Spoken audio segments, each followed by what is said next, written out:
Kaibigan, welcome back. Kita na yung barrel na to.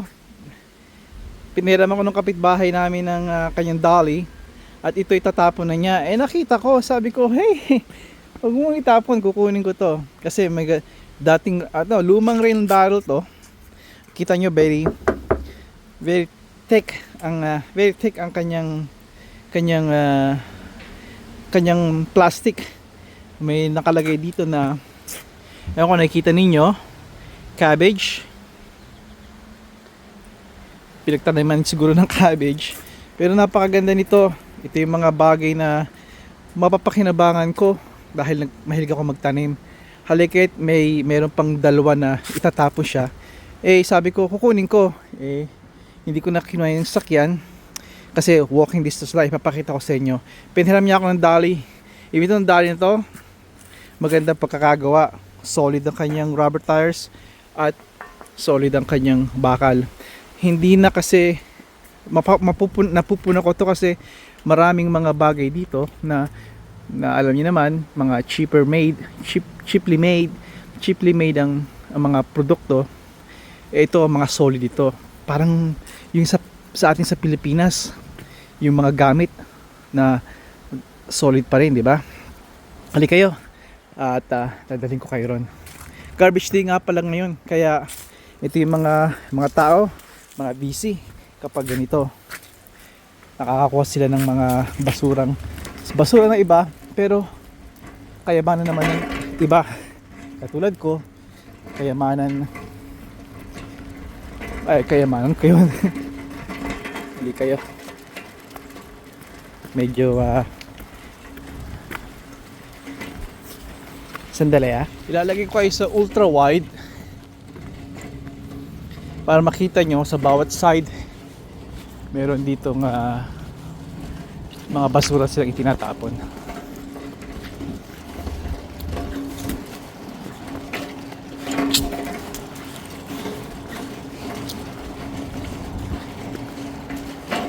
Ito.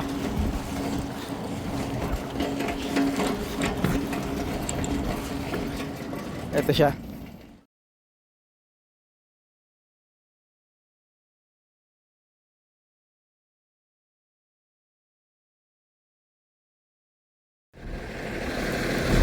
Ito, dadalhin ko na. Ang ganda ng planter, no? Ang laki niya. Marami akong may lalagay dito.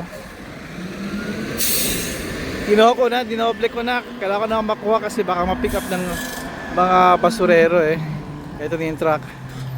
Ayan yung aming basura. Yard waste ngayon. Tapos mamaya recycle at green. Tapos yung garbage. Okay. Nilagay ko sa ultra wide itong aking Samsung phone para makita niyo naman. Maligaya ako kasi laki-laki nito Ngayon kailangan ko magpadali kasi kailangan ko isoli itong dali niya.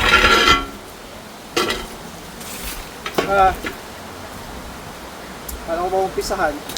Yung kahoy na ito ay kasama sa basura, kasama na rin ito. Kung iwan ko itong kahoy na hindi ko kailangan, itatali ko pa ito o ilalagay ko lang sa driveway niya na siguro itatali pa niya, hindi naman maganda yung iba. Kaya ito yung bagay na may kailangan ka, hindi mo kailangan yung iba. Kinuha ko na rin yung hindi ko kailangan dahil madali ko itong i-dispatch mismo. So gano'n. Ito po yung mga basura ng mga kahoy. Old wood, hindi ko alam kung magagamit ito sa fireplace. Gagawa ko sa ngayong winter, gagawa ko ng fireplace. Magsisiga tayo para makita nyo rin naman dahil yun ang ginagawa ko every winter. Fall and winter. Pero hindi mo alam kung may chemical to or kaya mas mabuti i-dispatch na rin ito. Kaya yun lang. At natutuwa ako yung planter na to, malaki to. Una sa lahat, luma to. Meaning napaka tibay niya. Hindi ito yung mga mumurahing plastic na madaling mayupi or mabitak dahil marupok. Kaya even pag push ko, I can feel yung quality niya, yung bigat. Kahit may kaalam ko may hawak, merong laman to, pero ramdam ko. Ito yung takip ng rain barrel, pero hindi ito maging rain barrel sa akin. Magiging, tingnan natin, compose sa aking compose or sa maybe I don't know, maybe patatas. We'll see. Ang magandang bulaklak.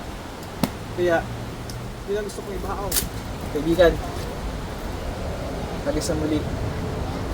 Padayon kaibigan, ha? Padayon.